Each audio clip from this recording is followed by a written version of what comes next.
Hello student, last class में अपन ने discuss कर लिया था कि फोटोकेमिकल रिएक्शंस पे अपन को किस तरीके से एसएसए अप्लाई करनी है और किस तरीके से उनकी जो रेट है वो डिपेंड करती है और ऑर्डर ऑफ द रिएक्शन उनमें किस टाइप से अपन निकालते हैं। ठीक है।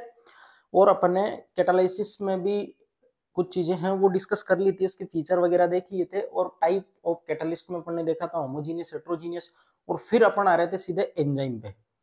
एंजाइम जो कैटालाइसिस है वो एक होमोजीनियस कैटालाइसिस है, ये अपन ने डिस्कस कर लिया था। यानी सबस्ट्रेट और जो एंजाइम है वो दोनों सेम फेज में रहते हैं, यानी उनकी जो स्टेट होगी या तो वो गैसियस फेज में होंगे या वो लिक्विड लिक्विड में होंगे या वो सॉलिड सॉलिड, मतलब फेज डिफरेंट नहीं होनी चाहिए। एंजाइम कैटालाइसिस एक होमोजीनियस कैटालाइसिस है। अब उसमें भी अपन ने देखा था कि एंजाइम कैटालाइसिस अलग अलग तरीके से अपन डिफाइन कर सकते हैं और उनके लिए अलग अलग थ्योरीज हैं, वो भी मैंने आपको बताया था कि अगर आप वन एंजाइम वन सबस्ट्रेट की बात करते हो तो उसके लिए माइकल मेंटेन या माइकेलिस मेंटेन जो मैकेनिज्म है वो पढ़ी जाती है। और अगर मैं बात करूं वन एंजाइम टू सबस्ट्रेट के बारे में तो उसके लिए अपन बाय बाय मैकेनिज्म और एक पिंग पोंग मैकेनिज्म है, ये फिजिकल स्पेशलाइजेशन वाले अच्छी तरीके से जानते हैं, वहां पे इनको पढ़ा जाता है। तो अपने सिलेबस में ये है Michaelis Menten mechanism, very very important है, ध्यान रखना। यहाँ से कई क्वेश्चन पूछे हैं, कई क्वेश्चन। ठीक है।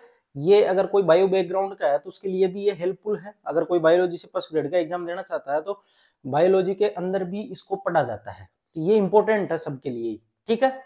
अब बात करते हैं अपन सबसे पहले माइकेलिस मेंटेन मैकेनिज्म। तो इसके लिए मैंने आपको बता दिया था सिंपल कि ये वन सबस्ट्रेट वन एंजाइम पे वर्क करती है, वन सबस्ट्रेट और वन एंजाइम। ठीक है। अगर अपन बात करें इस मैकेनिज्म की हेल्प से, जनरली इसमें होता क्या है, एक एंजाइम पे एक्टिव साइट होती है, वहां पे जो सबस्ट्रेट होता है वो आके अटैच होता है और जैसे ही अटैच होगा वो बनाएगा एंजाइम सबस्ट्रेट कॉम्प्लेक्स, फिर वो एंजाइम सबस्ट्रेट कॉम्प्लेक्स प्रोडक्ट के अंदर वो कोलैप्स हो जाता है। आई बात समझ में? अगर बात करें अपन इसकी, according to this mechanism substrate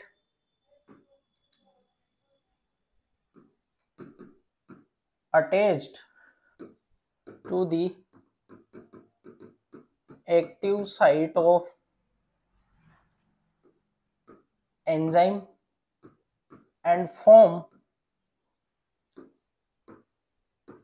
enzyme substrate complex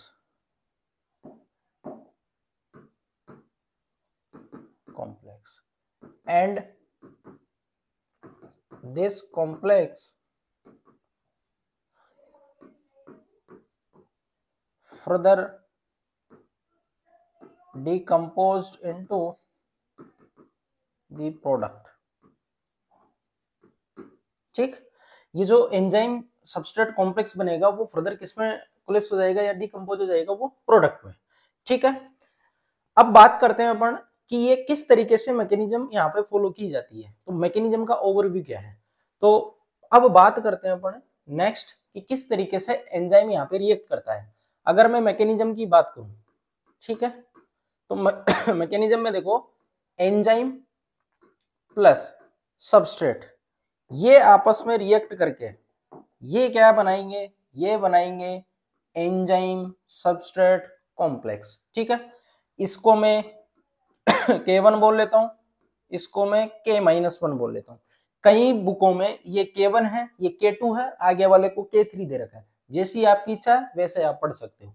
enzyme substrate complex, फिर ये फर्दर कोलैप्स होगा या डीकंपोज होगा किसमें? Product plus enzyme. तो ये एक जनरल मैकेनिज्म है। एंजाइम की जो एक्टिव साइट होती है उस पे ये सबस्ट्रेट बाइंड होके एंजाइम सबस्ट्रेट कॉम्प्लेक्स बनाता है, ये रहा वो, ये कॉम्प्लेक्स। फिर ये फर्दर कोलैप्स या डीकंपोज होके प्रोडक्ट और एंजाइम को फ्री कर देता है। आई बात समझ में? अब बात करते हैं अपन किसकी मैकेनिज्म। तो देखो प्रोडक्ट की यहाँ पे फॉर्मेशन हो रही है तो आप प्रोडक्ट के रेफरेंस में आप रेट ऑफ रिएक्शन निकाल सकते हो। तो अगर मैं इसकी रेट ऑफ रिएक्शन की बात बोलूं या मैं बात करूं रेट की, दोनों एक ही है, ठीक है। ये बराबर होगी K2 और एंजाइम सबस्ट्रेट कॉम्प्लेक्स, तो ये ध्यान रखना ठीक है। एंजाइम सबस्ट्रेट कॉम्प्लेक्स इस तरीके से बन जाएगा। अब बात करते हैं कि अब इसमें क्या करना है। अब देखो रेट ऑफ रिएक्शन के अंदर एंजाइम सबस्ट्रेट कॉम्प्लेक्स की कंसंट्रेशन आपको नहीं पता, ठीक है। ये मिड में बना है ना, तो इस पे अपन क्या करेंगे, इस पे लगाएंगे अपन एसएसए। इस पे क्या लगाएंगे अपन, एसएसए, इस पे अपन अप्लाई करेंगे। तो ये एज ए अपन इसको बोल सकते हैं कि इंटरमीडिएट टाइप की स्पीसीज बनी है, जिस पे अपन एसएसए लगा के इसकी कंसंट्रेशन फाइंड आउट करेंगे। तो एसएसए किस तरीके से लगाते हैं अपन, देखो डी ई एस की कंसंट्रेशन अपॉन डी टी, ये बराबर क्या होगा, 0, यही होगा। अब देखो ये कहां बन रहा है और कहां पे ये टूट रहा है, उसके according upon rate of reaction लिख लेते हैं। देखो ई एस फर्स्ट वाली स्टेप में ये बन रहा है, तो फर्स्ट वाली स्टेप में आप इसकी कंसंट्रेशन कैसे लिखोगे, देखो इधर ये बन रहा है ना, तो अपन इसको पॉजिटिव वे में लेते हैं। भाई इसकी जो अमाउंट है अगर उसमें इंक्रीमेंट हो रहा है तो अपन पॉजिटिव में लेते हैं, अगर डिक्रीमेंट हो रहा है तो उसको नेगेटिव में लेते हैं। तो मैं यहाँ पे K1 इधर ये मैंने लिख दिया E की कंसंट्रेशन और S की कंसंट्रेशन। फिर बात करेंगे अपन K2 में ये कोलैप्स हो रहा है, ठीक है। ऐसे ही ये K-1 में भी कोलैप्स हो रहा है, ये आ जाएगा -K-1 ES की कंसंट्रेशन। ऐसे ही ये K2 में डीकंपोज हो रहा है तो K2 और ये ES की कंसंट्रेशन बराबर में 0। यहां तक किसी को कोई डाउट नहीं होना चाहिए, सिंपल है बिल्कुल।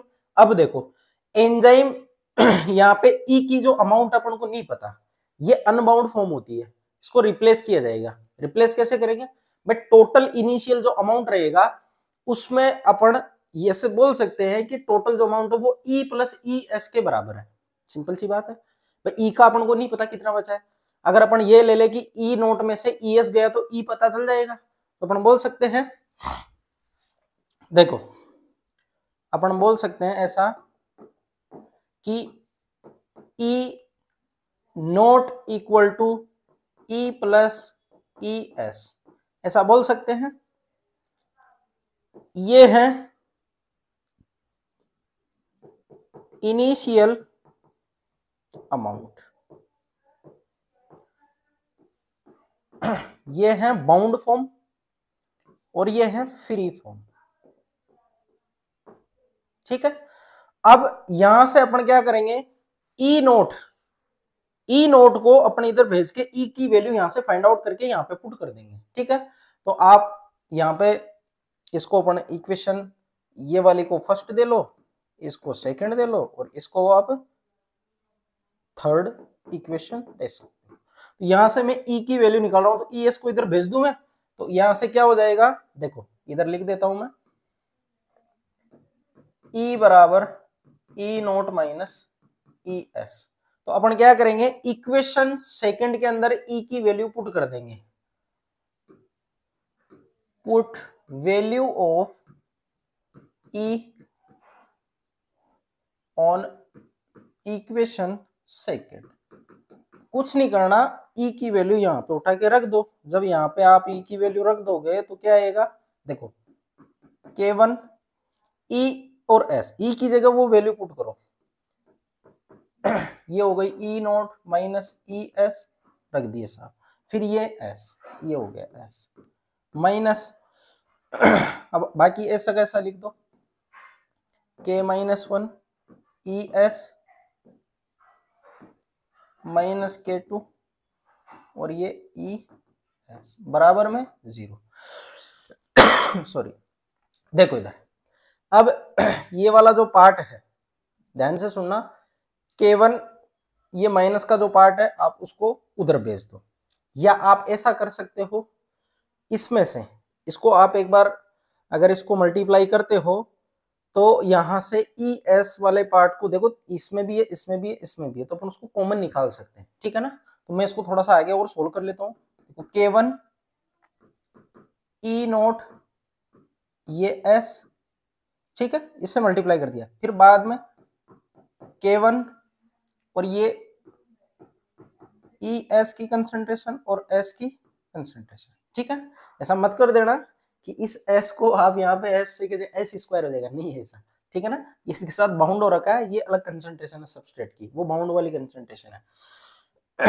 फिर माइनस K-1, ये ES माइनस K2 और ये हो जाएगा ES बराबर में 0, ठीक है। अब ध्यान से देखना, आपको कुछ नहीं करना, सिंप्लीफाई करने के लिए ये जो ES वाली वैल्यू देखो सारी माइनस है, मैं इनको उधर भेज देता हूं, ठीक है, उधर भेज देते हैं, तो ये हो जाएगा K1 E0 S बराबर, और मैं इसमें से ES कॉमन निकाल लेता हूं, क्योंकि ES की तो वैल्यू यहां पे पुट करनी है, तो यहां से अपन निकाल सकते हैं K1 S माइनस, सॉरी अब ये माइनस का प्लस हो जाएगा, K-1 और ये ES कॉमन निकाल लेंगे, तो यहाँ पे सिर्फ K1 ही बचेगा, और इधर भी मैं ये कॉमन निकाल लूंगा, तो इधर भी क्या बचेगा, K2 बचेगा। अब मैं पूरे में से ऐसे कॉमन निकाल के लिख देता हूँ यहाँ पे ES बराबर में 0 नहीं आएगा, क्यों, क्योंकि बराबर आपने उधर भेज के इसको कर लिया है। अब ES की जो वैल्यू है वो अपन यहाँ पे पुट कर लेते हैं, या मैं पहले निकाल लेता हूँ, ये हो जाएगा K1 E0 की कंसंट्रेशन, ये S divided by K-1 plus K2 और ये हो गया ES, यही होगा। एक बार ध्यान से देख लेना इसको, ठीक है ना, भाई कोई गड़बड़ तो नहीं हुई, आई थिंक मेरे हिसाब से यही होना चाहिए, एक बार चेक कर लो, ES K1 E0 S, ठीक है, हाँ ये बच गया ना एक, हाँ तभी तो, देखो पूरा लिखो इसको, ये नीचे ड्रॉप करके, ये K1 S फिर ये K-1 प्लस ये K2, अब सही है, ठीक है, तो ये आपके पास वैल्यू आई है ES की, ठीक है, इसको इक्वेशन दे लेते हैं अपन, कहां तक आ गए थे, 3 तक, इसको इक्वेशन दे लेते हैं अपन 4। इसको एक बार ध्यान से देख लेना, कुछ नहीं करना अपन को, सेम एज इट इज, जहां पे पहले भी अपन ऐसे लगा रहे थे वैसे वैसे चलना है। एक एक्स्ट्रा स्टेप ये आई है, क्यों, क्योंकि ई का अमाउंट अपन को नहीं पता, तो उसको एमिट करने के लिए इनिशियल अमाउंट में से जितना बाउंड हो उसको माइनस कर देंगे, तो ई का मान पता चल जाएगा, उसको यहाँ पुट कर देंगे और ई एस निकाल के यहाँ पे ऐसा कैसा रख देंगे। तो आप एक बार इसको नोट डाउन कर लीजिए, फिर बात करते हैं नेक्स्ट।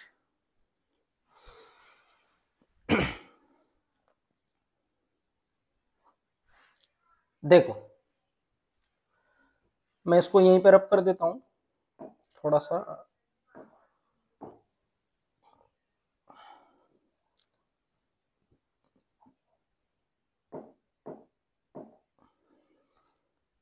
देखो फ्रॉम इक्वेशन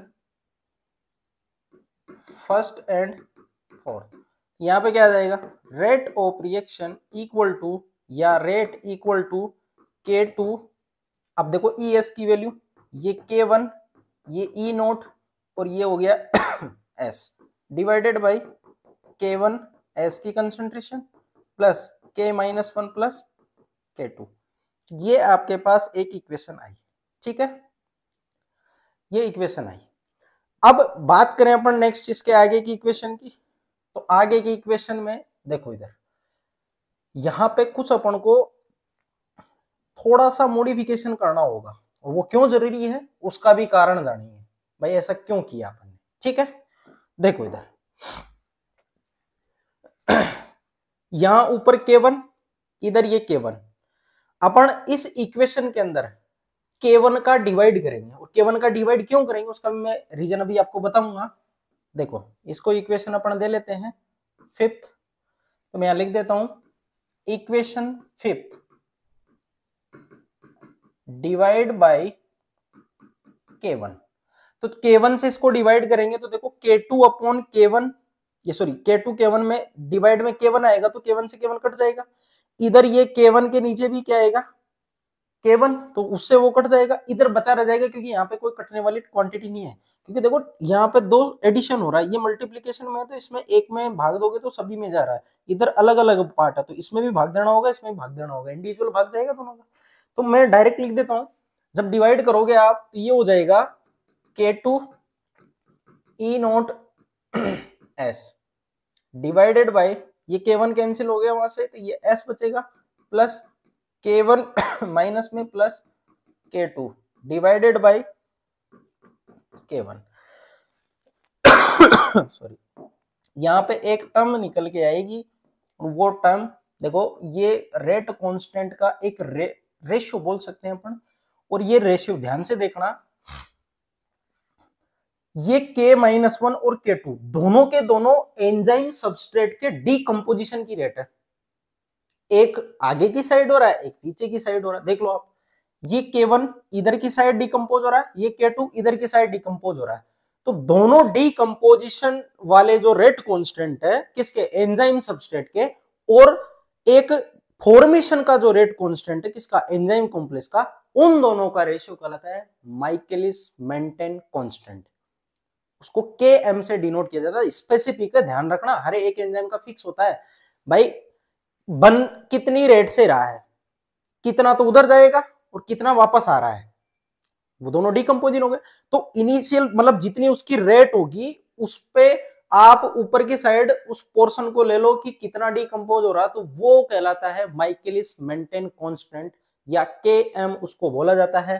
तो मैं लिख देता हूं K2 E नॉट S, और ये सबस्ट्रेट प्लस इधर मैं लिख देता हूं, ये होगा Km, और Km क्या है, Km है माइकेलिस मेंटेन कांस्टेंट, और ये किसके बराबर होता है, Km बराबर होता है K-1 plus K2 upon K1। ध्यान रखना, वेरी वेरी इंपॉर्टेंट है, ऐसा का ऐसा एग्जाम में पूछा हुआ है। और क्या पूछा हुआ है देखो, इधर ध्यान से देखना, मैंने पहले भी बोला था, इस K-1 को आप K2 रिप्लेस कर दोगे तो इधर आपको K3 लिखना होगा, याद रखना। आरपीएससी ने ऐसा पूछा था, आरपीएससी ने माइकेलिस मेंटेन कांस्टेंट पूछा है, और उसमें से एक ही ये वाला सही था, उसने ऐसा दिया था K2 plus K3 upon K1, ऐसा भी आप लिख सकते हो, ठीक है। K2 प्लस K3 ये डीकंपोजिशन वाले रेट कांस्टेंट है, और नीचे जो लिखे हो आप वो फॉर्मेशन का रेट कांस्टेंट है, किसका, एंजाइम सबस्ट्रेट कॉम्प्लेक्स का, स्पेसिफिक होता है, इसलिए हर एंजाइम के लिए Km माइकेलिस मेंटेन कांस्टेंट वो फिक्स होता है। आई बात समझ में, K1 का डिवाइड इसीलिए दिया था मैंने वरना देने में तो K2 का भी दे लेते आप, आई बात समझ में, K2 का भी दे सकते, लेकिन K1 का इसलिए दिया क्योंकि ऊपर की साइड दोनों के दोनों डीकंपोजिशन वाले आ रहे हैं, तो नीचे एक रेशियो बन जाएगा अगर आप K1 का वहां पे डिवाइड दे लेते हो, तो डीकंपोजिशन का और फॉर्मेशन का, तो ये होता है माइकेलिस मेंटेन कांस्टेंट। एक बार इसको नोट डाउन करिए, फिर बात करते हैं नेक्स्ट।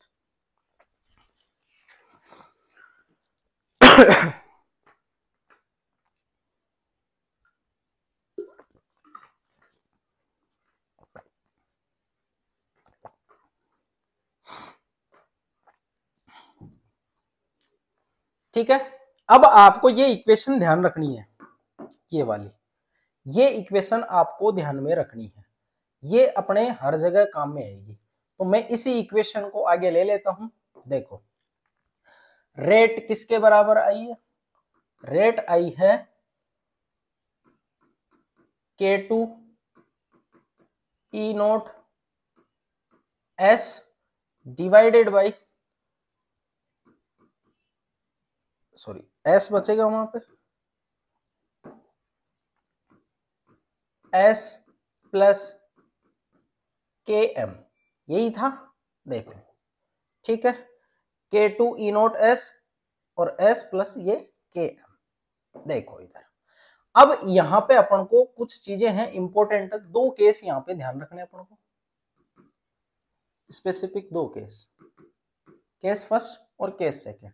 यहां से एग्जाम में डायरेक्ट क्वेश्चन आते हैं कि कब तो ये जीरो ऑर्डर का होगा और कब ये फर्स्ट ऑर्डर को फॉलो करेगा। देखो अगर आपके पास सबस्ट्रेट का अमाउंट बहुत ज्यादा है तो Km से वो काफी ज्यादा होगा S का मान, बिल्कुल सही बात है भाई, सबस्ट्रेट का अमाउंट ही ज्यादा है तो ES का अमाउंट ओबियस बात है ना कम बनेगा भाई, सबस्ट्रेट बहुत ज्यादा ले रखा है, एंजाइम के अंदर एक फिक्स कैपेसिटी होती है, जितनी बाइंड हो जाएगी उतनी ही कर पाएगा, सबस्ट्रेट रिमेन रह जाएगा। जब सबस्ट्रेट की कंसंट्रेशन का इफेक्ट ही नहीं आ रहा तो वो बन जाता है जीरो ऑर्डर रिएक्शन। पढ़े हो, रेट ऑफ रिएक्शन अगर कंसंट्रेशन पे डिपेंड नहीं करे वो रिएक्शन जीरो ऑर्डर की रिएक्शन कहलाती है। तो यहां पे अगर आप देखोगे एस का मान ये काफी ज्यादा है के एम से, तो इस कंडीशन में एस प्लस के एम की जो वैल्यू है नियर बाई एस के हो जाएगी। ठीक है भाई, के एम का तो कोई वजूद ही नहीं रहा। अब जैसे एस का मान है 1000, के एम का मान उसके सामने 1, तो 1000 में 1 जोड़ोगे तो कोई फर्क नहीं पड़ेगा उससे। आई बात समझ में? तो अपन 1 को क्या कर देंगे, नेग्लेक्ट कर देंगे। अब एस बचा तो मैं लिख सकता हूं आर बराबर K two E naught S divided by S. तो इस कंडीशन में ध्यान से देखना, इस कंडीशन में ये कैंसिल आउट हो जाएगा और अब रेट क्या बचेगी, अब रेट बचेगी के टू ई नोट के बराबर। और ये एक एंजाइम की मैक्सिमम रेट होगी, मैक्सिमम ही होगी। सबस्ट्रेट आपने ज्यादा अमाउंट में ले लिया, इससे ज्यादा उसकी रिएक्शन नहीं हो सकती क्योंकि जितना ES बनना था उतना बन चुका है और जितना ES बनेगा वही मैक्सिमम रेट होगी। तो इसी को क्या बोल देंगे अपन, इसी को बोल देंगे अपन R max equal to K two E naught. Very very important है, डायरेक्ट एग्जाम में पूछता है आर मैक्स किसके इक्वल होता है, ये अधिकतम रेट है। ध्यान से देखना, आई बात समझ में, ये अधिकतम इसकी रेट हो जाएगी। तो मैं इसको ऐसे भी लिख सकता हूं, कैसे देखो इधर, चलो दूसरे वाले केस में अपन ले लेंगे उसको, कोई दिक्कत नहीं है। बात करते हैं अपन सेकंड वाले की। ये ध्यान रखना आर मैक्स के टू ई नोट को ही अपन बोलेंगे, आर अब क्या बन गया, आर मैक्स बन गया। केस सेकंड है, अगर मैं के एम का मान ज्यादा ले लेता हूं, एस कम ले लेता हूं, के एम का मान ज्यादा ले लेता हूं मतलब एंजाइम का अमाउंट ज्यादा है, सबस्ट्रेट अभी भी जुड़ सकता है। ठीक है, तो अगर मैं इस कंडीशन की बात करूं तो यहां पे आप बोल सकते हो कि के एम ज्यादा है, ज्यादा है, ज्यादा है किससे, एस से। तो उस कंडीशन में आप क्या करोगे, उस कंडीशन में आप सबस्ट्रेट को एमिट कर दोगे। तो मैं यहां बोल सकता हूं कि K M plus S is near equal to K M. तो अपन को कुछ नहीं करना, एस को हटा देना है, के एम यहां पे लिख देना। तो आर क्या हो जाएगा, आर हो जाएगा के टू ई नोट और एस डिवाइडेड बाय के एम। तो ये इक्वेशन बन के आएगी। ध्यान से देखो, आर इक्वल टू, या मैं इसी को लिख सकता हूं आर के टू ई नोट को मैं क्या लिख सकता हूं, आर मैक्सिमम लिख सकता हूं। तो ये हो जाएगा आर मैक्स, ठीक है, और ये हो गया सबस्ट्रेट डिवाइडेड बाय के एम। तो आप यहां पे इसको ऐसे भी लिख सकते हो, बिल्कुल सिंपल है। अब देखो के स्पष्ट लिखा अपन, केस फर्स्ट में आप देख रहे हो रेट सबस्ट्रेट पे डिपेंड नहीं कर रही। तो ये केस कौन सा है, ये केस है जीरो ऑर्डर रिएक्शन का, यानी इस कंडीशन में रेट ऑफ रिएक्शन डिपेंड नहीं कर रही है किस पे, सबस्ट्रेट पे, जीरो ऑर्डर है। तो इस कंडीशन पे रेट ऑफ रिएक्शन आपकी जीरो ऑर्डर की आएगी, डिपेंड नहीं करेगी। अभी मैं कंसंट्रेशन का टाइम के साथ या मैं रेट ऑफ रिएक्शन का टाइम के साथ ग्राफ देखूंगा तो रेट ऑफ रिएक्शन एक सैचुरेशन पॉइंट के बाद डिपेंड ही नहीं करेगी। ये तो तुम्हारे कॉमन सेंस की बात है कि एंजाइम की साइट जब पूरी की पूरी ऑक्यूपाइड हो जाएगी तो सबस्ट्रेट जो भी सबस्ट्रेट आपने लिया है उसका उस पर कोई इफेक्ट नहीं आएगा क्योंकि वो ऐसा का ऐसा अनरिएक्ट फॉर्म में पड़ा रहेगा। आई बात समझ में? ये कौन सा हो गया, जीरो ऑर्डर। अगर मैं इधर बात करूं इसकी तो रेट देखो सबस्ट्रेट के डायरेक्टली प्रोपोर्शनल है। इस वाले केस में रेट डायरेक्टली प्रोपोर्शनल है सबस्ट्रेट की पावर 1 के, कुछ नहीं है मतलब 1 है, यानी ये होगा फर्स्ट ऑर्डर रिएक्शन या फर्स्ट ऑर्डर काइनेटिक्स को ये फॉलो करेगा। तो देखो सबस्ट्रेट ज्यादा लिया तो जीरो ऑर्डर और आपने सबस्ट्रेट का अमाउंट कम लिया तो वो फर्स्ट ऑर्डर। अब बिल्कुल सिंपल सी बात है, सबस्ट्रेट आपने कम लिया, एंजाइम के पास साइट है, जैसे जैसे सबस्ट्रेट बढ़ेगा वैसे वैसे रेट बढ़ती जाएगी। और आप बहुत ज्यादा कर दोगे तो फिर वो सारी की सारी साइट ऑक्यूपाइड हो जाएगी, फिर ये अनरिएक्ट फॉर्म या अनबाउंड फॉर्म में बच जाएगा। आई बात समझ में? ये चीज इंपॉर्टेंट है, ध्यान रखना। एक बार आप इसको नोट डाउन करिए, फिर मैं आपको ग्राफ बताता हूं इसका।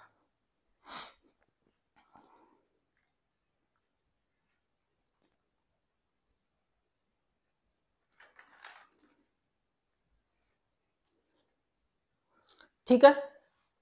देखो इधर तो अपन बोल सकते हैं, so we can say that if substrate concentration is increases, then order of reaction is changed first order to zero order kinetics। ठीक है, तो अपन बोल सकते हैं आप जैसे जैसे सबस्ट्रेट की कंसंट्रेशन बढ़ाओगे वो फर्स्ट ऑर्डर से किधर चला जाएगा, जीरो ऑर्डर काइनेटिक्स में चला जाएगा। तो अगर मैं इसका ग्राफ प्लॉट करता हूं तो बिल्कुल सिंपल सा ग्राफ, आप बिल्कुल आराम से इसको समझ जाओगे। ये टाइम के साथ ग्राफ है किसका, इधर रेट ऑफ रिएक्शन का, सॉरी सबस्ट्रेट की कंसंट्रेशन टाइम के, किसका इफेक्ट देखेंगे अपन उस पर, कंसंट्रेशन का ही तो चेक कर रहे हैं। तो इधर मैंने लिया है सबस्ट्रेट की कंसंट्रेशन। देखो इधर आपने लिया रेट ऑफ रिएक्शन, सबस्ट्रेट का अमाउंट कम था, rate of reaction directly proportional थी, तो ये ग्राफ ऐसा आएगा। ठीक है, अब आपने इसकी कंसंट्रेशन क्या कर दी, बहुत ज्यादा कर दी, तो ये ग्राफ ऑलमोस्ट कांस्टेंट सा हो जाएगा। यहां पे जाके ये कांस्टेंट अगर हो रहा है, यहां जाके अगर ये कांस्टेंट हो रहा है तो वो बन जाएगा आपका आर मैक्स। देखो ये एक सबस्ट्रेट की मैक्सिमम कंसंट्रेशन आ गई, इस पे अब आर मैक्स पे बाद में कंसंट्रेशन का रेट पे कोई इफेक्ट नहीं आएगा, यानी मैं बोल सकता हूं rate directly proportional to concentration की पावर सबस्ट्रेट की 1, यानी ये होगा first order kinetics, first order. इधर देखोगे आप तो रेट डायरेक्टली प्रोपोर्शनल होगी एस की पावर 0 के, कितना ही बढ़ा लो रेट नहीं बढ़ेगी, सारी की सारी साइट ऑक्यूपाइड हो गई। तो ये केस है आपका जीरो ऑर्डर काइनेटिक्स का। ठीक है, तो ये ग्राफ आप नोट डाउन कर लीजिए, फिर बात करते हैं नेक्स्ट।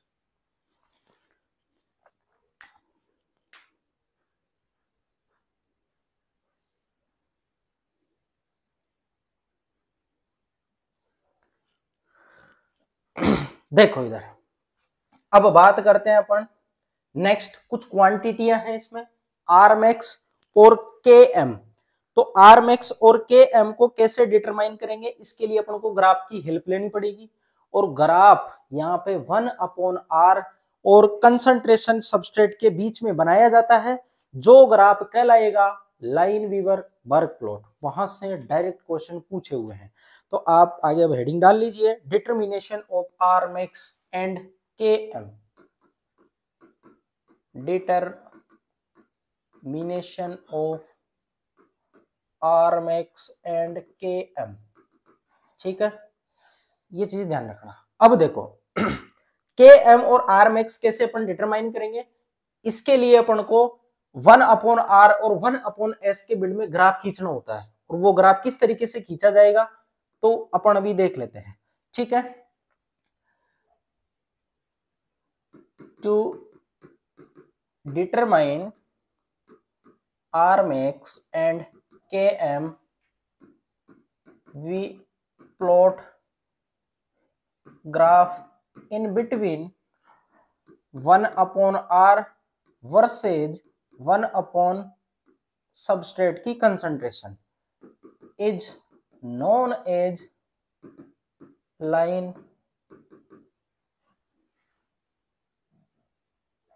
Lineweaver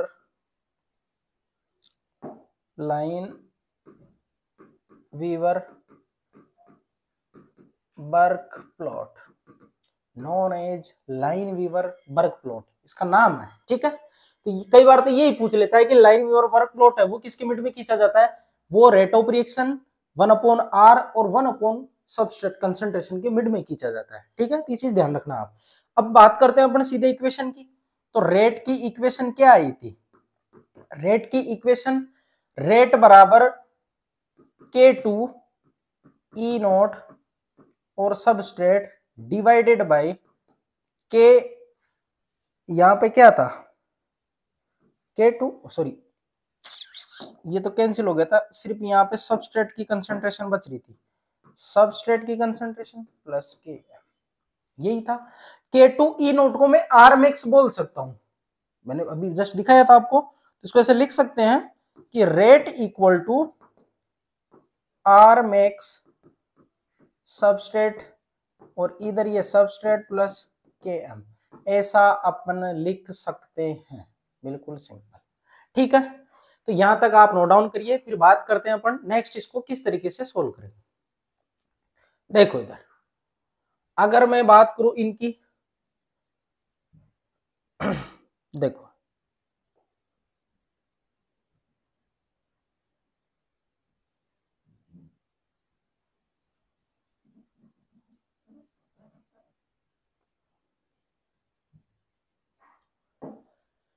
आर मैक्स और इसका ग्राफ, तो अब अपन को कुछ नहीं करना, थोड़ा सा यहाँ पे आपको चेंज करना है। वो क्या है, देखो उधर मैंने बोला था 1/r 1/s में खींचना है, तो आप क्या करो इस रिएक्शन को उल्टा कर दो, यहाँ रेट या आर हो सकता है, तो मैं इसको ऐसा लिख सकता हूं 1/r, उल्टा कर रहा हूं मैं इसको, ठीक है, यानी नीचे वाले पार्ट को आप पलट दो तो ये 1/r की फॉर्म में आ जाएगा, तो कर दो आप। तो अपन इसको पलट रहे हैं, तो देखो ऊपर s और km है, दोनों में ऊपर वाले टर्म का भाग लगेगा, तो मैं यहां लिख देता हूं s divided by R max और ये s plus km divided by R max और ये s, बिल्कुल सिंपल सा है। मैंने इसको रिवर्स किया है, क्यों किया है, क्योंकि 1/r की फॉर्म में लेके जाना है, इससे सिंप्लीफिकेशन इजी हो जाएगा। अब देखो ये इससे ये कट गया, तो 1/r इक्वल टू ये बचा 1/r मैक्स प्लस km और ये r मैक्स, और इधर मैंने 1/s ऐसे लिख दिया, इसमें किसी को कोई दिक्कत नहीं होनी चाहिए, बिल्कुल सिंपल है। अब 1/r 1/s आ गई, तो ग्राफ किस टाइप का है, ग्राफ है y equal to c plus M X, X पे ये लेना है, y पे ये लेना है, इंटरसेप्ट ये होगा, और इसका जो स्लोप होगा वो km/r मैक्स होगा। तो मैं इसका ग्राफ प्लॉट कर लेता हूं। जब ग्राफ प्लॉट करोगे तो ग्राफ में आपको इधर लेना है 1/s, इधर लेना है 1/r। जब ग्राफ आप प्लॉट करोगे तो ग्राफ जाएगा कुछ यहां से, ठीक है, जो इंटरसेप्ट होगा वो 1/r मैक्स के इक्वल होगा, सिंपल सी बात है। तो ये जो इंटरसेप्ट है 1/r मैक्स हो गया, और इसकी जो ढाल है, इसका जो स्लोप है, वो स्लोप होगा km/r मैक्स, km/r मैक्स। तो ये चीज आप ध्यान रखना, बिल्कुल सिंपल सी बात है। ये हो गया इंटरसेप्ट, इंटरसेप्ट, ठीक है, और इंटरसेप्ट 1/r मैक्स के इक्वल आया है। अब मैं थोड़ा सा और इसमें मॉडिफिकेशन करूंगा, आप एक बार इसको नोट डाउन कर लीजिए।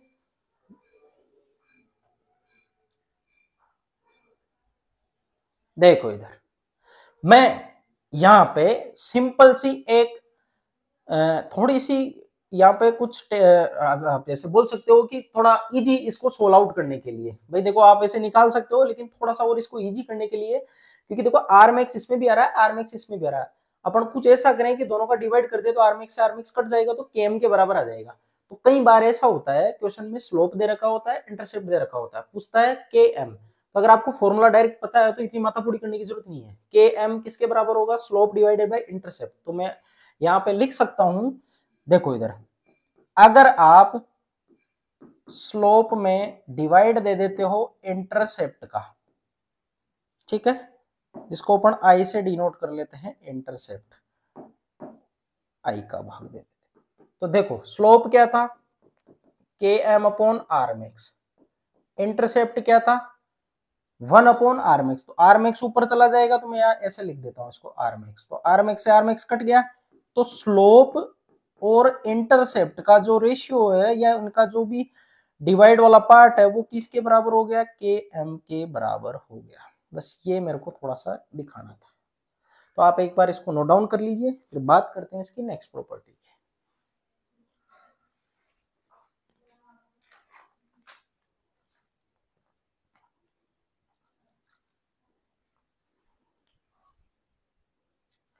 देखो इधर, ये ध्यान रखना, नेक्स्ट में अपन बात करते हैं, पहले मैं रिएक्शन लिख देता हूं जो मैंने पहले लिखा था।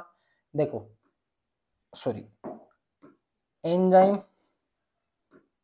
प्लस सबस्ट्रेट, ये मिलके बनाएंगे एंजाइम सबस्ट्रेट कॉम्प्लेक्स, और ये कोलेप्स होगा प्रोडक्ट प्लस एंजाइम में। इसको आप K1 बोल लो, इसको K-1, इसको K2 बोल लो। ठीक है, मैं यहाँ पे एक टर्म डिफाइन करूंगा जिसको बोलते हैं टर्न ओवर नंबर। क्या बोलते हैं उसको? Turn over number. तो ध्यान से देखना, turn over number, turn over number. तो जो टर्न ओवर नंबर क्या होती है, वो सिंपली अगर मैं इसको डिफाइन करूं कि एंजाइम पर यूनिट टाइम में कितनी साइकिल परफॉर्म कर रहा है। साइकिल परफॉर्म करने का मतलब होता है कि जैसे ही एंजाइम कॉम्प्लेक्स बनाया, वापस वो हटा, फिर वो बनाया, फिर हटा, फिर बनाया, फिर हटा। यानी एंजाइम सबस्ट्रेट प्रोडक्ट बनता जाएगा, वो हटता जाएगा, वो कॉम्प्लेक्स बनाता जाएगा, प्रोडक्ट बनाता जाएगा, यानी ये प्रोसेस कितनी चल रही है। तो वो जो रेट कांस्टेंट है वो टर्नओवर नंबर के इक्वल होता है, क्योंकि वही तो डिफाइन करता है कि कितना एंजाइम बना के हट चुका है। यानी मैं बात करूं K2 की, तो K2 अपन डिफाइन करेंगे टर्न ओवर नंबर की फॉर्म में। क्यों? क्योंकि K2 ही तो है जो एंजाइम को यहाँ हटा रहा है, और एंजाइम वापस ऐसे यहाँ पे बाइंड होके किधर जा रहा है, एंजाइम ही तो है। यानी एंजाइम हटा, फिर ये यहाँ पे बाइंड हुआ, फिर ये इधर गया, फिर हटा, फिर हुआ। तो K2 पे ही वो डिपेंड कर रहा है। क्यों? क्योंकि एंजाइम कॉम्प्लेक्स बनने के दौरान टेंडेंसी होती है वो वापस भी चला जाए। ठीक है, तो वापस चला जाएगा तो उसको अपन टर्नओवर में काउंट नहीं करेंगे, क्योंकि उसने प्रोडक्ट नहीं बनाया। तो प्रोडक्ट की फॉर्म में ही अपन को डिफाइन करना है इसको। तो अपन बोल सकते हैं टर्नओवर नंबर के लिए total number of cycle performed by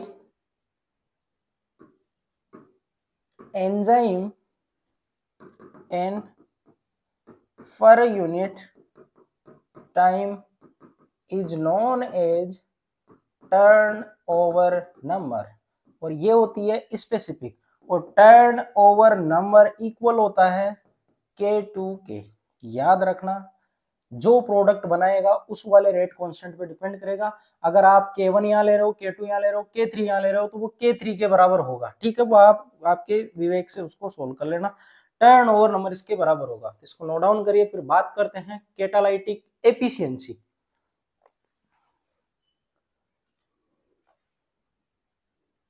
देखो इधर, और एक चीज और ध्यान रख लेना, ऐसे कई बार स्टेटमेंट बना के पूछ लेता है वो कि टर्न ओवर नंबर की जो वैल्यू वो कब बढ़ेगी। यानी अपन बोल सकते हैं कि K2 का मान अगर बढ़ रहा है तो टर्न ओवर नंबर का मान बढ़ जाएगा। क्यों?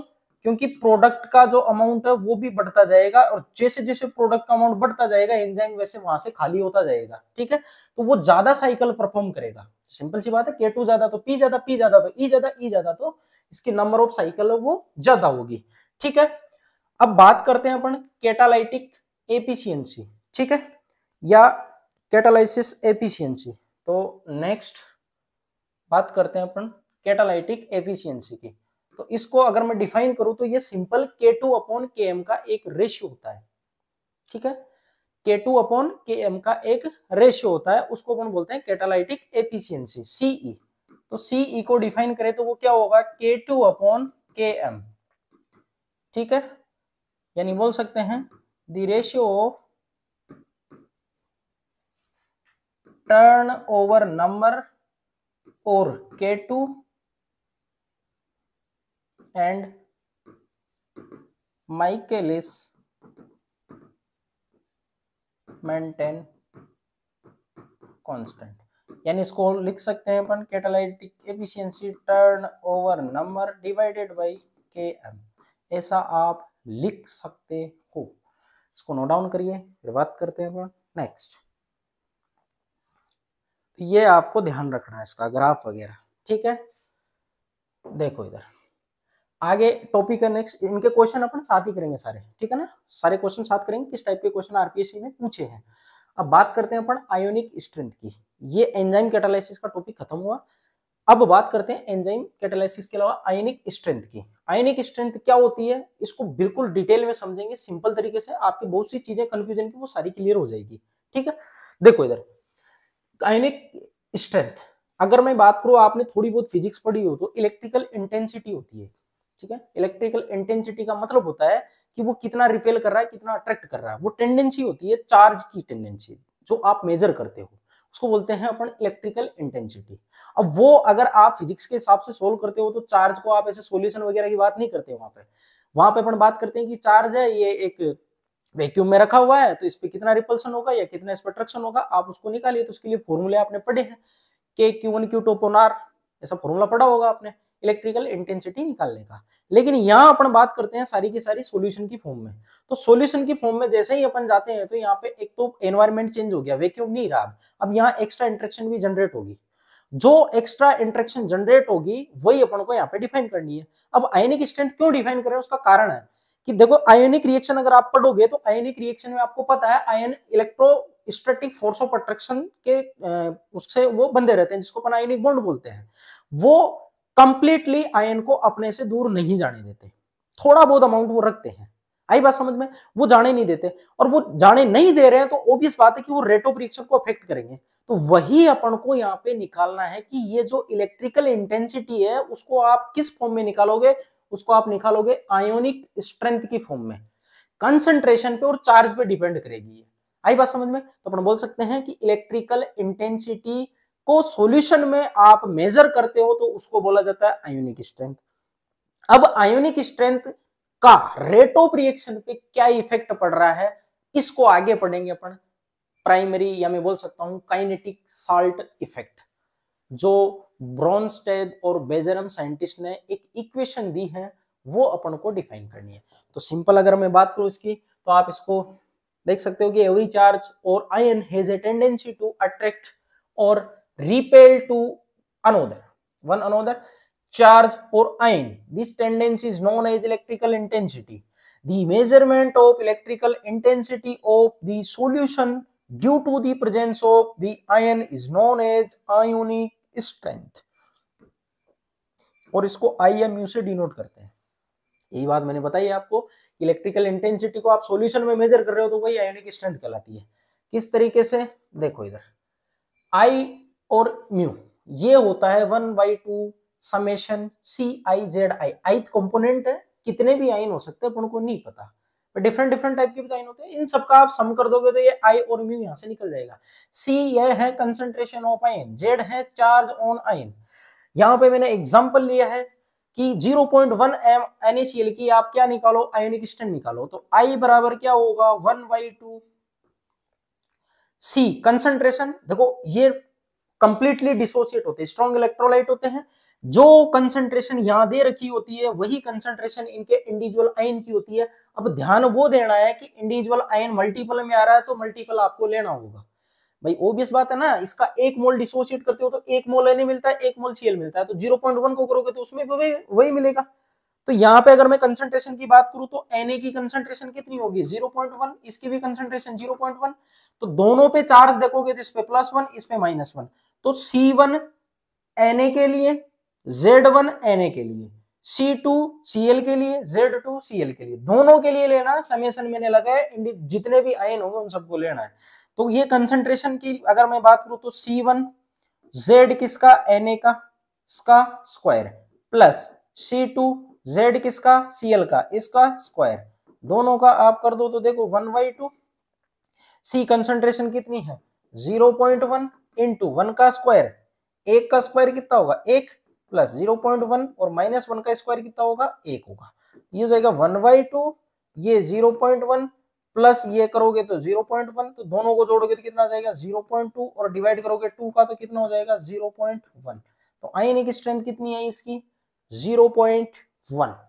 इसकी आयनिक स्ट्रेंथ कितनी है 0.1। ऐसे आप निकाल सकते हो, ऐसे चुन्नू टाइप के क्वेश्चन आते हैं डायरेक्ट, अब फॉर्मूला याद रखना है, ऐसे कर सकते हो आप। नेक्स्ट बात करें अपन, देखो इधर नेक्स्ट और दिए मैंने Na2SO4। जब Na2SO4 आप डिसोसिएट करते हो तो 2Na प्लस SO4 माइनस, ऐसे ही टूटता है ये। तो यहाँ पे अगर 1 मोल डिसोसिएट करते हो तो 2 मोल Na मिलते हैं, तो ये इसका डबल आपको कंसंट्रेशन लेनी है, इसकी हो जाएगी 0.8, इसकी हो जाएगी 0.4। तो यहाँ पे आप रख दो 1/2, इसकी कंसंट्रेशन 0.8, इसका चार्ज +1 का स्क्वायर प्लस 0.4, इसका चार्ज -2 का स्क्वायर, ये हो जाएगा, ये हो गया 1/2 और ये हो गया 0.8 प्लस ये 2 का स्क्वायर करोगे तो कितना आएगा, 4 प्लस में आएगा क्योंकि माइनस माइनस प्लस हो जाएगा, 4 को 4 से मल्टीप्लाई करोगे तो ये, दोनों को आप अगर ऐड करते हो तो ये कितना हो जाएगा, ये हो जाएगा 2.4 डिवाइडेड बाय 2, तो ये हो जाएगा 1.2। तो इसकी जो आयनिक स्ट्रेंथ आ गई कितनी आई, 1.2। तो इस टाइप के जितने भी साल्ट होंगे, ध्यान से सुनना, इस टाइप के जितने भी साल्ट होंगे उनकी जो भी आयनिक स्ट्रेंथ आएगी वो कंसंट्रेशन की जस्ट MM आएगी इस टाइप के साल्ट के लिए। ठीक है, ये मैं आपको बेसिकली बता देता हूं। इस टाइप जैसे K2SO4 आ गया, चाहे आप यहाँ पे Li2SO4 ले लो, चाहे आप यहाँ पे Cgm2SO4 ले लो, यानी जिसकी +1 यहाँ पे क्या रहेगी, उसकी वैलेंसी रहेगी, उस टाइप के लिए आप ये एक कॉन्सेप्ट लगा सकते हो 3M, जस्ट इससे ट्रिपल हो जाएगी कंसंट्रेशन से। तो देखो यहाँ पे 0.4 का ट्रिपल करके देखो तो 1.2 आएगा। अगर मैं बात करूं इधर वाले की, तो यहाँ पे अगर आप निकालोगे तो देखो ZnSO4 ये डीकंपोज होगा Zn+2 प्लस SO4 -2, तो इसकी कंसंट्रेशन 0.4, इसकी कंसंट्रेशन 0.4, तो ये हो गया 1/2, ये 0.4 और इस पे 2 चार्ज है तो 2 का स्क्वायर, इधर 0.4 इधर -2 तो 2 का स्क्वायर, तो यहाँ आप 1/2 0.4 और ये कितना हो जाएगा 4 और ये इससे मल्टीप्लाई करोगे तो ये 16 हो जाएगा। ठीक है, कितना हो जाएगा ये 4, ये 1.6 और इधर करोगे तो 4 और ये भी कितना हो जाएगा 1.6, ये कितना हो गया, ये हो गया 3.2 डिवाइडेड बाय 2, इससे ऐसे काटोगे तो आप कितने टाइम 1.6। तो अगर मैं इस टाइप के साल्ट की बात करूं तो इस टाइप के साल्ट में आपको अगर आयोनिक स्ट्रेंथ निकालनी है तो वो 4 टाइम्स ज्यादा होगी उसकी कंसंट्रेशन से, 4M से आप कर देना इस टाइप के साल्ट के लिए। जैसे MgSO4 हो गया, कैल्शियम सल्फेट हो गया, बेरियम सल्फेट हो गया, इस टाइप के साल्ट, या FeSO4 हो गया, कॉपर सल्फेट हो गया, सब में यही कॉन्सेप्ट, कुछ नहीं करना, ये दे रखा है इसका जस्ट आप क्या कर दो 4 गुना कर दो। ठीक है, इस टाइप के साल्ट के लिए जैसे देखो इधर, जैसे एग्जांपल के तौर पे मैं बात करूं, कॉपर सल्फेट की कंसंट्रेशन दे रखी है 1.5 M, तो आपको इसकी आयनिक स्ट्रेंथ निकालनी है, आई कितनी होती है 4M, तो 4 × 1.5 तो कितना हो गया 6.0, डायरेक्ट निकाल सकते हो आप अगर आपको ये पता है तो, बिल्कुल सिंपल। ठीक है, तो इस टाइप के लिए 4M टाइम ज्यादा होती है, उस टाइप के लिए 3M टाइम ज्यादा होती है। एक एग्जांपल और है, इसको आप सोल्व आउट करिए, देखो Al+3 प्लस 3Cl-, सिंपल है। इसमें आप देखोगे तो 0.3, इसमें 3 टाइम 3 × 0.3 यानी 0.9 कंसंट्रेशन आएगी। अब आपको कुछ नहीं करना, I = 1/2 म्यू कितना है 0.3, चार्ज कितना है 3, 3 का स्क्वायर कितना होगा 9 प्लस 0.9 इंटू -1 का स्क्वायर कितना होगा 2, -1 का स्क्वायर करोगे तो ये माइनस माइनस प्लस हो जाएगा और ये 1 आएगा, 1/2 ये 0.3 और ये 9, ये हो गया 2.7 प्लस ये हो गया 0.9। ठीक है, इनको जोड़ोगे तो 9 और 7 ये कितना हो गया, ये हो गया 9 3 ये 36, 3.6 डिवाइडेड बाय 2, तो ये कितना हो गया 1.6। तो इसमें कितने टाइम आ रही है, इसमें निकाल सकते हो, ये क्या रहा ना 36 होगा, 1.8 आएगा ना, सॉरी एक सेकंड प्रिंटिंग मिस्टेक है ना, 1.18 दूनी 36 होता है ना 1.8। तो आप यहां देख सकते हो 0.3 से कितने टाइम 36 18 6 टाइम, तो इस टाइप के सोल्ट के लिए आई कितनी हो जाएगी 6 टाइम कंसंट्रेशन की हो जाएगी। इस तरीके से आपको डिफाइन करना है, बिल्कुल सिंपल है, नोट डाउन करिए, फिर बात करते हैं नेक्स्ट।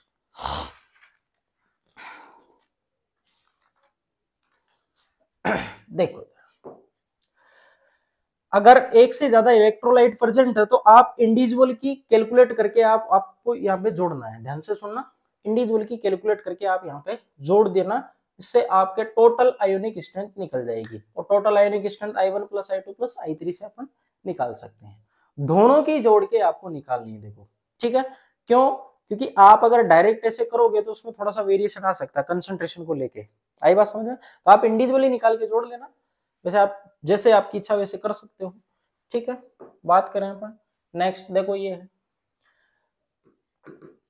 इसकी I1 में बोल लेता हूं, इसकी I2 में बोल लेता हूं, ठीक है। NaCl है, NaCl टाइप के में तो जितनी आप यहाँ पे कंसंट्रेशन लेते हो उसकी ही बराबर की आयोनिक स्ट्रेंथ आती है। ZnSO4 में मैंने अभी जस्ट बताया है, ये 4 टाइम हो जाती है किसके, इनिशियल कंसंट्रेशन के, देखो 4 टाइम हो जाती है इस टाइप के लिए, अभी आप निकाल लेना 4 टाइम ही आएगी, बिल्कुल इसमें इसके बराबर ही आएगी, निकाल के भी देख लो, 1/2 0.1 इंटू 1 का स्क्वायर प्लस 0.1 इंटू -1 का स्क्वायर, तो ये जोड़ोगे तो 1/2, ये हो जाएगा 0.1 प्लस 0.1 कितना हो गया 1/2 इंटू 0.2 बराबर हो गया 0.1, तो I1 कितना आया 0.1। फिर बात करें ZnSO4 की, ZnSO4 में अगर आप निकालोगे 1/2, ये हो गया 0.1 इंटू जेड पे प्लस 2 का स्क्वायर प्लस 0.1 इंटू -2 का स्क्वायर, यही होगा 1/2, ये 0.1 और ये 4 से मल्टीप्लाई करोगे तो 0.4 आएगा, बिल्कुल आएगा, ठीक है, प्लस 0.4, तो अगर आप यहाँ देखते हो तो ये हो जाएगा 0.8 डिवाइडेड बाई 2, ये हो गया 0.4, तो आप देख सकते हो इससे 4 टाइम ही आई है वो, ये हो गया I2। अगर आपको निकालना है I, तो I क्या हो जाएगा, I हो जाएगा I1 प्लस I2, तो आप निकाल सकते हो 0.1 प्लस 0.4, तो कितना हो जाएगा 0.5, इंडिविजुअल आपको निकालना है, आई बात समझ में? सिंपल है बिल्कुल, ऐड कर देना, नोट डाउन करिए, फिर बात करते हैं नेक्स्ट।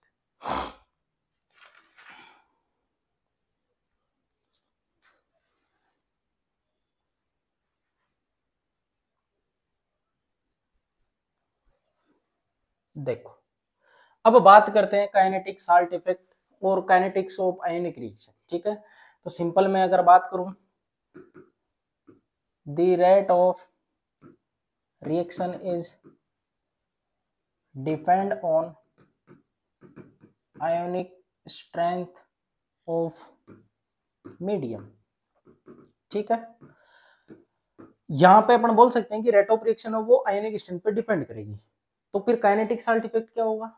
काइनेटिक साल्ट इफेक्ट का मतलब ही ये होता है, साल्ट इफेक्ट, साल्ट का मतलब आयोनिक कंपाउंड, आयोनिक कंपाउंड मतलब electrical intensity means ionic strength, यानी काइनेटिक, काइनेटिक का मतलब होता है रेट कांस्टेंट पे या रेट पे, रेट या रेट ऑफ रेट कांस्टेंट या रेट ऑफ रिएक्शन पे डायरेक्ट अगर आयोनिक स्ट्रेंथ का इफेक्ट आ रहा है उसे बोलेंगे अपन काइनेटिक साल्ट इफेक्ट। तो बात करें अपन इसकी, the effect of ionic strength on rate of reaction or rate constant is known as kinetic salt effect। उसे क्या बोलेंगे? काइनेटिक साल्ट इफेक्ट बोलेंगे, ठीक है। काइनेटिक साल्ट इफेक्ट को समझने के लिए अपन यहाँ पे सिंपल डिफरेंट डिफरेंट आयनों के बीच में कॉम्बिनेशन करवा के अपन वहां पे एक ट्रांजिशन स्टेट बनाएंगे और उससे प्रोडक्ट को फॉर्मेशन करेंगे, फिर आप वहां पे इक्विलिब्रियम मेथड लगा के उनकी कंसंट्रेशन डिफाइन करोगे और जो भी एक्सप्रेशन आएगा अपन उसको यहाँ पे डिटरमाइन करेंगे, फिर लास्ट में जो आएगा एक्सप्रेशन उसकी हेल्प से ग्राफ और जो भी क्वेश्चन प्रॉब्लम होती है उसको अपन सोल्व आउट करेंगे, ठीक है।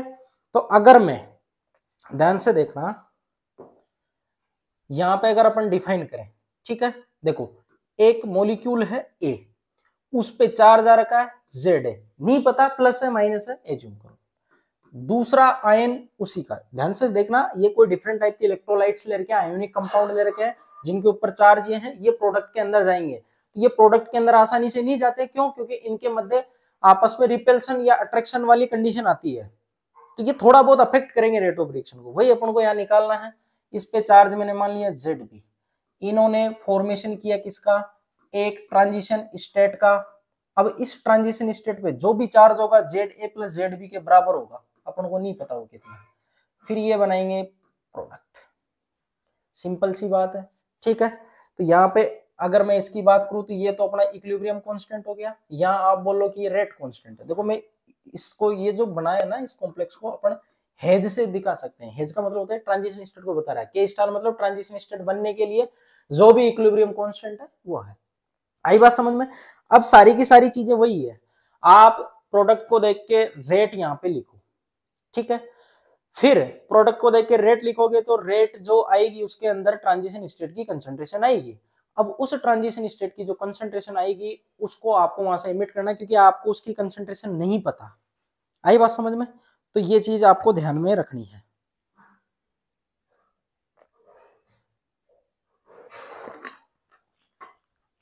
देखो इधर अगर रेट की बात करें अपन तो रेट क्या हो जाएगी, ये के और इसकी कंसंट्रेशन मैं लिख देता हूं CAB की कंसंट्रेशन ये वाले,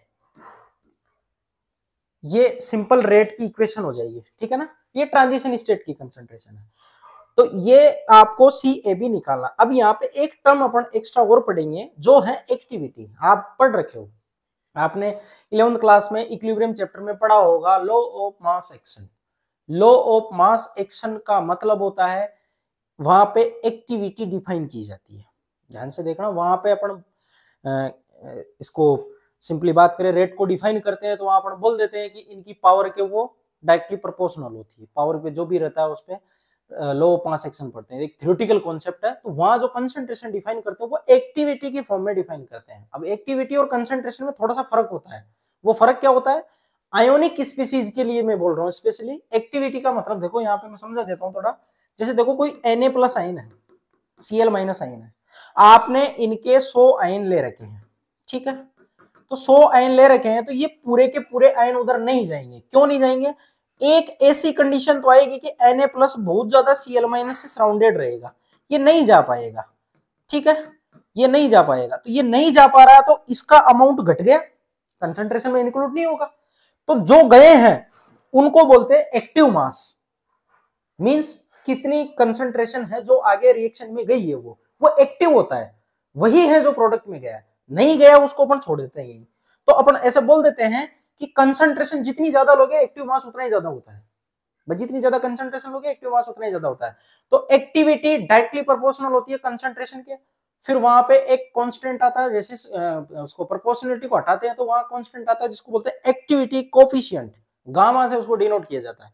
यहाँ पे अपन एक्टिविटी की टर्म कंसंट्रेशन में ही लेंगे। क्यों? क्योंकि कुछ आयन ऐसे पड़े हैं जो रिएक्शन में कंसंट्रेशन में इंक्लूड नहीं हो रहे हैं, तो एक्टिविटी डिफाइन करेंगे, ठीक है। तो मैं यहां लिख देता हूं इसको रब करके,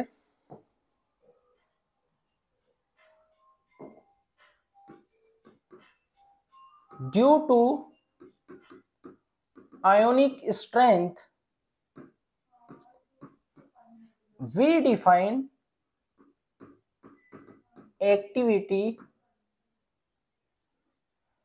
इन प्लेस ऑफ कंसंट्रेशन, ठीक है। एक्टिविटी को डिफाइन करते हैं किस पे?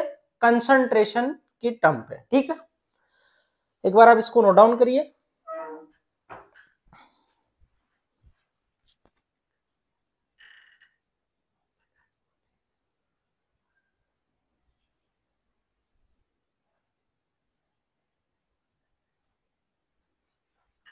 देखो रेट अगर मैं इसको डिफाइन करूं यहाँ पे, तो ये प्रोडक्ट अपॉन रिएक्टेंट लिखते हैं CAB। तो यहां मैं लिखूंगा AB की एक्टिविटी डिवाइडेड बाय, आप स्टार लगा के लिख सकते हो।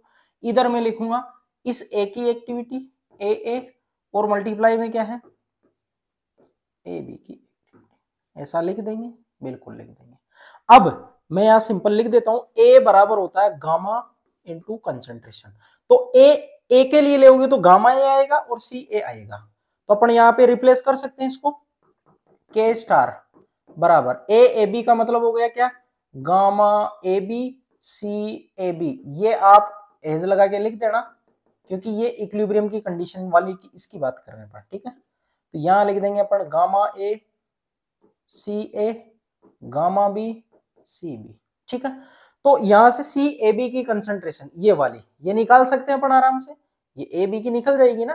इसको आप कैपिटल में लिख लेना है ना, ताकि कंफ्यूजन नहीं रहे, कैपिटल में लिख लेना, कैपिटल में ले रहे हैं अपन, ए बी हो जाएगा। तो ए बी की कंसंट्रेशन यहां से निकाल लेते हैं, सी ए बी की कंसंट्रेशन ये निकालोगे आप, ये क्या हो जाएगा, ये हो जाएगा K star gamma A C A gamma B C B divided by, और ये हो गया, और इधर नीचे लिख लेना गामा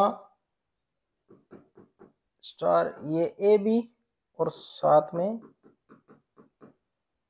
के स्टार, यही होगा, हाँ बिल्कुल यही होगा। सॉरी सॉरी सॉरी सॉरी, के स्टार तो उधर चला गया ना, इसको तो यहां से हटा देना, नीचे सिर्फ क्या आएगा गामा। अब देखो ये जो कंसंट्रेशन है उस कंसंट्रेशन को आप यहाँ पे रख दो, तो अपन यहाँ पे लिख सकते हैं ऐसा, ऐसा लिख सकते हैं। तो मैं उस कंसंट्रेशन को वहां पे रख देता हूं, देखो इधर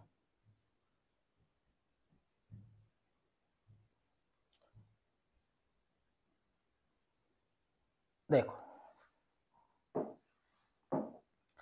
ये जो कंसंट्रेशन आई है उसको लिख सकते हैं अपन रेट इक्वल टू के गामा ए बी की कंसंट्रेशन, ये के स्टार गामा वाले टर्म को एक साइड लेता हूं, गामा बी सी ए सी बी, ठीक है, डिवाइडेड बाय ये हो जाएगा गामा स्टार ए बी, ठीक है।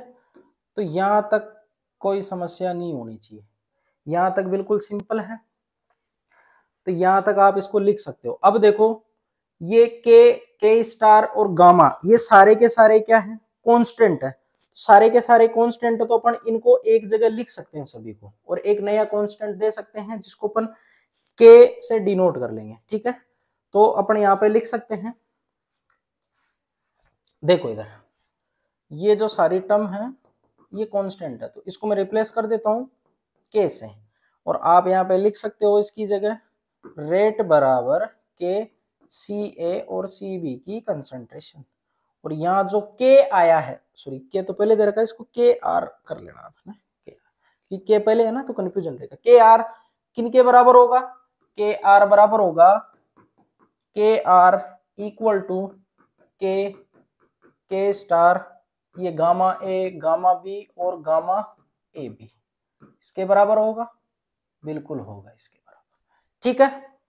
अब देखो यहां पे के और के ये जो दे रखा है इक्विलिब्रियम कांस्टेंट और एक रेट कांस्टेंट, इन दोनों को अपन एक नया कांस्टेंट दे लेते हैं जिसको के नोट बोलते हैं, कि दोनों कांस्टेंट है भाई, इनका इफेक्ट अलग आएगा, इन दोनों को अपन एक दे लेते हैं के आर बराबर K naught gamma A gamma B upon gamma A B, यहां तक किसी को कोई समस्या नहीं होनी चाहिए। और के नोट किसके बराबर है, ये बराबर है के और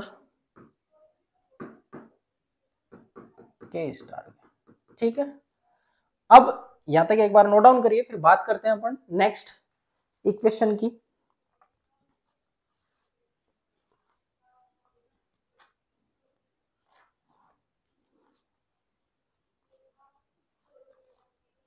देखो इधर इस इक्वेशन को थोड़ा सा मॉडिफाई करेंगे अपन, इसका लोगरिथम लेके, और लोगरिथम क्यों लेंगे, क्योंकि यहाँ पे अपन एक इक्वेशन होती है आपने इलेक्ट्रोकेमिस्ट्री में पढ़ी होगी डी बाई हैकल इक्वेशन, जिसमें गामा के टर्म में एक्टिविटी को डिफाइन किया हुआ है -0.509 चार्ज का square into under root of ionic strength, ऐसी कोई इक्वेशन होती है जिसको डी बाई इक्वेशन अपन बोलते हैं। तो मैं क्या कर रहा हूं, इस इक्वेशन का taking log on both side, ठीक है। तो दोनों साइड अपन क्या करें, इसका लॉग ले रहे हैं दोनों साइड, तो दोनों साइड अगर लॉग ले लेंगे, एक second,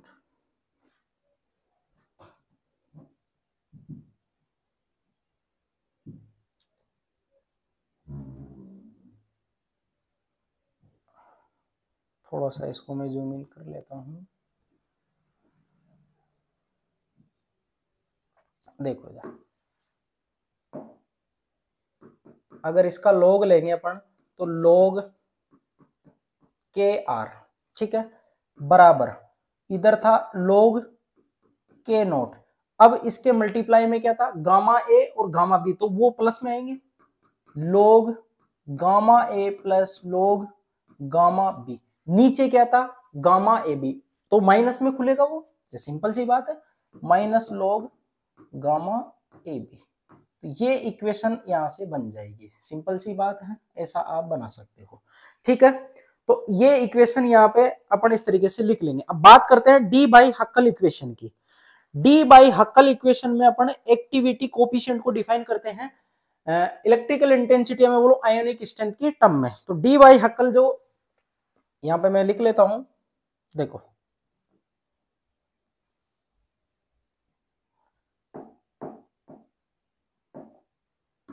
according to Debye Hückel equation, Debye Hückel equation की अगर मैं बात करूं तो log गामा ए की अगर मैं बात करूंगा तो वो होगा -0.509, ठीक है, और जेड ए का चार्ज जो होगा उसका स्क्वायर, ठीक है, जेड ए का स्क्वायर, हाँ जेड ए का स्क्वायर होगा, ठीक। अब साथ में इसकी इलेक्ट्रिकल इंटेंसिटी आई से डिनोट कर लो या म्यू से कर लो, जिसे आप करना है। ऐसे ही log बी के लिए हो जाएगा, या गामा बी के लिए -0.509 जेड बी का स्क्वायर, और ये आई हो जाएगा। अब लिखना है किसके लिए, log ए बी वाले के लिए, तो log गामा ए बी अगर आप लिखोगे तो उसमें देखो ध्यान से देखना, इसको सोल्व करना, Z A plus Z B दोनों के चार्ज का स्क्वायर आएगा, तो यहाँ पे लिख लेना -0.509 Z A plus Z B का स्क्वायर और साथ में ये आई। तो इस तरीके से तीनों चीजें आ जाएगी। अब तीनों को अपन को कहां रखना है, यहां पे रखते हुए सोल्व करना है, और जेड ए और जेड बी की फॉर्म में उसको सोल्व आउट करना है। तो मैं यहाँ वैल्यू नेक्स्ट उस पर ले लेता हूं, देखो इधर log के आर बराबर log के नोट, यहां तक किसी को दिक्कत नहीं। अब प्लस साइन को मैं पहले हटा देता हूं, क्यों, क्योंकि log जो ए की वैल्यू वो क्या आएगी, माइनस के 0.509 जेड ए का स्क्वायर और अंडर रूट आई, यही होगा, -0.509 जेड बी का स्क्वायर और ये अंडर रूट ए, ठीक है, वो माइनस माइनस प्लस हो जाएगा, प्लस 0.509, अब जेड ए और जेड बी, ए का स्क्वायर प्लस बी का स्क्वायर प्लस 2ab के अंदर वो खुलेगा, ठीक है। तो आप क्या करोगे, इसको किस तरीके से लिखोगे आप, जेड ए का स्क्वायर प्लस जेड बी का square plus 2za Z B, और इधर आ जाएगा ये अंडर रूट आई। यहां तक किसी को कोई डाउट नहीं होना चाहिए, ठीक है। इसको और मैं लिखूं तो log K note -0.509 Z A का स्क्वायर आई -0.509 जेड बी का स्क्वायर ये आई, ठीक है, प्लस 0.509। अब आप इसको पूरे को ओपन करके मल्टीप्लाई करते हुए लिख लो आप, ठीक है, मल्टीप्लाई करते हुए लिख लो आप, कैसे, मैं लिख देता हूं, ये जेड ए का स्क्वायर अंडर रूट आई हो जाएगा, फिर ये प्लस 0.509 जेड बी का स्क्वायर और ये आई हो जाएगा, और साथ में अब ये इसको मल्टीप्लाई करूंगा तो ये हो जाएगा 0.509 को 2 से मल्टीप्लाई करोगे तो 1018, हाँ 1018 Z A Z B under root I आ जाएगा। इसमें किसी को दिक्कत नहीं होनी चाहिए, सिंपल मैथमेटिक्स से सोल्व कर लेना आप। अब देखो जो कट रहा है उसको काट दो, देखो ये माइनस की टर्म ये इससे कटी, ठीक है, ये वाली टर्म ये इससे कट गई, बचा कौन, ये बचा, जो बचा उसको लिख दो, बिल्कुल सिंपल है। देखो log के आर बराबर log K naught plus 1.018 Z A Z B under root I, ये इक्वेशन यहां से बन के आएगी, इसको बोलते हैं ब्रोंस्टेड इक्वेशन। इसको क्या बोलते हैं, ब्रोंस्टेड इक्वेशन बोलते हैं। आई हो या म्यू हो, कुछ भी हो सकता है वहां पे, ठीक है। तो ये चीज आपको ध्यान में रखना है, इस तरीके से आप इसको डिफाइन करोगे। अब बात करते हैं इससे रिलेटेड ग्राफ की। तो ग्राफ अगर आप बनाओगे तो ग्राफ किस तरीके का आएगा, देखो log K R equal to log K naught plus 1.018 Z A Z B और अंडर रूट आई या म्यू हो सकता है। ये आ गया y equal to C plus M X type का ग्राफ। y पे आप इसको ले लो, x पे आप इंटेंसिटी को ले लो। इंटेंसिटी आयोनिक स्ट्रेंथ का के आर रेट कांस्टेंट के ऊपर जो इफेक्ट आएगा वो कहलाएगा काइनेटिक साल्ट इफेक्ट। सीधा रिलेशन आ रहा है इसमें। तो यहां से अगर मैं ग्राफ प्लॉट करूं तो ये हो जाएगा अंडर रूट आई और इधर ले लेंगे log के आर। तो इसका ग्राफ जाएगा पॉजिटिव स्लोप के साथ। ये जो इंटरसेप्ट होगा किसके बराबर होगा, log के नोट के बराबर। और ये जो स्लोप होगा ये आएगा आपका 1.018 ZA ZB के बराबर। तो ये आपको ध्यान रखना है। ये इस तरीके से ग्राफ होगा। ग्राफ को आप नोट डाउन कर लीजिए।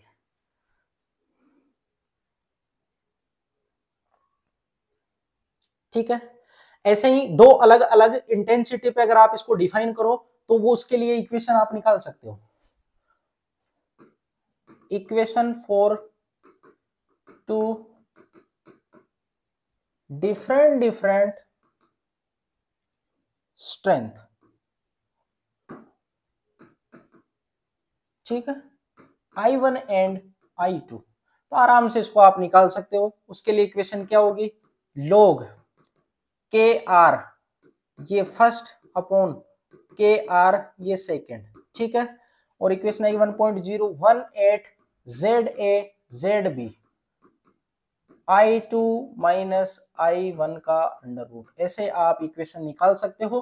बिल्कुल आप निकालोगे। इक्वेशन को माइनस करना है, माइनस वाली टर्म को डिवाइड में लिखते हैं और log के नोट आर का जो उसकी वैल्यू आएगी वो तो कांस्टेंट है, फिक्स होती है उसकी वैल्यू, तो वो वहां से कट जानी है। ये इक्वेशन कुछ ऐसी है आरएनए इक्वेशन को जैसे अपन डिफरेंट टेम्परेचर पे डिफाइन करते हैं उसके जैसी है। ठीक है, तो K2 अपॉन K1 ये हो जाएगा। अब नेक्स्ट एक और इसको मैं थोड़ा सा डिफरेंट करके इसको अरेंज कर लेता हूं। देखो इक्वेशन थी अपने log K R equal to log K naught plus 1.018 ZA ZB और ये I। तो अगर मैं इसको ऐसा लिख दूं K R minus log K naught equal to 1.018 ZA ZB और ये I, तो ये हो जाएगा log के आर अपॉन के नोट बराबर 1.018 ZA ZB और ये I। तो ये भी एक ग्राफ पूछा हुआ है एग्जाम में डायरेक्ट। ऐसा कैसा, ये y equal to mx type का ग्राफ हो गया। इसमें कोई इंटरसेप्ट नहीं है। जब भी आप इसका ग्राफ प्लॉट करोगे इधर इंटेंसिटी ले लेना, इधर आप ले लोगे log के आर अपॉन के नोट, और इसका ग्राफ अगर आप प्लॉट करोगे तो वो ग्राफ प्लॉट इस ZA और ZB की वैल्यू पे डिपेंड करते हुए आएगा। ठीक है, किस तरीके से आएगा एक बार आप इसको नोट डाउन करिए, मैं उधर आपको अलग से समझा देता हूं इसको। किस तरीके का आएगा ग्राफ, वो ग्राफ देख लीजिए आप। मैं यहां ले लेता हूं, सॉरी, इधर आपको इंटेंसिटी ये हो गई log के आर के नोट। इसकी वैल्यू ऐसे आएगी, पॉजिटिव में भी आ सकती है नेगेटिव में भी आ सकती है। कैसे, देखो इधर चार्ज अपन को नहीं पता, ZA ZB की वैल्यू अलग अलग केस बनेंगे। ये positive positive negative negative positive negative negative positive, या एक पॉजिटिव एक न्यूट्रल भी हो सकता है। ठीक है, कुछ भी हो सकती है। तो इस कंडीशन में ध्यान से देखना ZA ZB की वैल्यू पॉजिटिव कब आएगी, सेम प्रकार के आयन के लिए या तो पॉजिटिव पॉजिटिव होना चाहिए नेगेटिव नेगेटिव। यानी मैं बोल सकता हूं ZA ZB की वैल्यू क्या आएगी, पॉजिटिव। और पॉजिटिव कब आएगी, पॉजिटिव आएगी same type charge, means positive positive और नेगेटिव नेगेटिव। ठीक है, तो उस वाले केस में आयोनिक स्ट्रेंथ जैसे जैसे बढ़ेगी रेट ऑफ रिएक्शन वैसे वैसे बढ़ेगी। क्यों, रिपल्सन होगा ना, उसको रखना ही नहीं चाहिए, उसको धक्का देगा तो रेट ऑफ रिएक्शन बढ़ जाएगी। तो इस वाले केस में रेट ऑफ रिएक्शन बढ़ेगी। इस वाले केस की मैं बात करूं तो ZA ZB का जो मान है वो नेगेटिव आ रहा है। नेगेटिव कब आ रहा है, एक प्लस होगा और एक माइनस होगा, इसी कंडीशन में नेगेटिव आएगा, प्लस एंड माइनस का कॉम्बिनेशन। तो प्लस माइनस में तो अट्रैक्शन होता है, अट्रैक्शन होता है तो चार्ज को नहीं जाने देगा, नहीं जाने देगा तो रेट ऑफ रिएक्शन कम हो जाएगी। तो इसके लिए क्या हो जाएगा, यहाँ पे अपन को अट्रैक्शन देखने को मिलता है और इस जगह अपन को क्या देखने को मिलता है, रिपल्सन देखने को मिलता है। फिर बात करें कि ये ऐसा कब रहेगा, ऐसा तब रहेगा ZA और ZB की वैल्यू 0 हो जाए, यानी उस कंडीशन पे आयोनिक स्ट्रेंथ का इफेक्ट नहीं आएगा। अरे भाई आयन ही नहीं बन रहे तो आयन का इफेक्ट कहां से आएगा, नहीं आएगा। आई बात समझ में। तो इस वाले केस में आप पॉजिटिव जीरो का कॉम्बिनेशन या नेगेटिव जीरो का कॉम्बिनेशन, यानी एक एटलीस्ट क्या होगा, न्यूट्रल होगा, एक एटलीस्ट क्या होगा, न्यूट्रल होगा। ये चीज ध्यान रखना। तो इस तरीके से आप इसका ग्राफ प्लॉट कर सकते हो। तो यहाँ पे 3 केस अपन बना सकते हैं। 3 केस में देखो, 3 केस में अपन यहाँ पे देख सकते हैं कि ZA ZB का मान क्या हो, पॉजिटिव हो। पॉजिटिव कब होगा, पॉजिटिव होगा plus plus combination minus minus combination. तो plus minus sorry plus plus और माइनस माइनस कॉम्बिनेशन में ये होगा। तो इस कंडीशन में if ionic strength, if I increases then rate of reaction increases। क्यों, ड्यू टू रिपल्सन। ये चीज याद रखना, ये इफेक्ट आएगा। दूसरा है ZA ZB, ये क्या है, नेगेटिव है। ये क्या है, नेगेटिव है, नेगेटिव। तो ये कब होगा, ये एक केस में हो सकता है कि प्लस माइनस या माइनस प्लस, दोनों कोई सा भी, मतलब बात वही है, एक तो प्लस होगा एक माइनस होगा। तो इस वाले केस में अगर आप आयोनिक स्ट्रेंथ क्या कर रहे हो, इंक्रीज कर रहे हो, तो जो रेट ऑफ रिएक्शन है वो डिक्रीज हो जाएगी। और डिक्रीज क्यों हो जाएगी, प्लस माइनस में क्या होता है, ड्यू टू अट्रैक्शन। ठीक है, ये रिपल्सन की वजह से इसको धक्का देगा, रेट ऑफ रिएक्शन बढ़ा देगा, अट्रैक्शन की वजह से खींचेगा, रेट ऑफ रिएक्शन घट जाएगी। तीसरा केस ZA ZB, ये जीरो हो जाए। जीरो कब होगा, जीरो दो केस में होगा, एक तो प्लस जीरो या माइनस जीरो, यानी at least one species is neutral, at least one species is neutral. तो इस केस में there no effect of ionic strength on rate of reaction, यानी इस कंडीशन में रेट ऑफ रिएक्शन पे कोई भी इफेक्ट, सॉरी आयोनिक स्ट्रेंथ का कोई भी इफेक्ट नहीं आएगा। अरे भाई सिंपल सी बात है ना, चार्ज नहीं है, एक चार्ज न्यूट्रल है तो दूसरे पे उसका इफेक्ट ही नहीं आएगा, बगल में कौन पड़ा कौन नहीं पड़ा। इफेक्ट कब आएगा, जब कोई चार्ज स्पीसीज होगी। आई बात समझ में। तो ये चीज आपको ध्यान में रखनी है। तो ये सारे के सारे केसेस मैंने आपको बता दिए हैं। अब इससे रिलेटेड न्यूमेरिकल प्रॉब्लम रह रही है वो, और जो भी क्वेश्चन होंगे मैं आपको एक आध घंटे की क्लास में डाल दूंगा। ठीक है, क्योंकि क्लास लंबी हो गई तो वो हो नहीं पाएगा, तो मैं आपको करवा दूंगा न्यूमेरिकल प्रॉब्लम। जो भी समस्या हो, कुछ भी अगर इसमें कोई दिक्कत आए तो कमेंट बॉक्स में आप डाल देना, उसका मैं सॉल्व आउट कर दूंगा उसको। ठीक है, क्वेश्चन सारे के सारे करेंगे, 2011 से लेकर 2024 तक जितने भी एग्जाम हुए सबके अपन क्वेश्चन प्रॉब्लम सोल्व करेंगे। कम से कम 150 क्वेश्चन के आसपास है, तो मजा आने वाला है क्वेश्चन सोल्व आउट करने में। ठीक है, तो आज के लिए इतना ही, बाकी बात करते हैं अपन नेक्स्ट। ओके।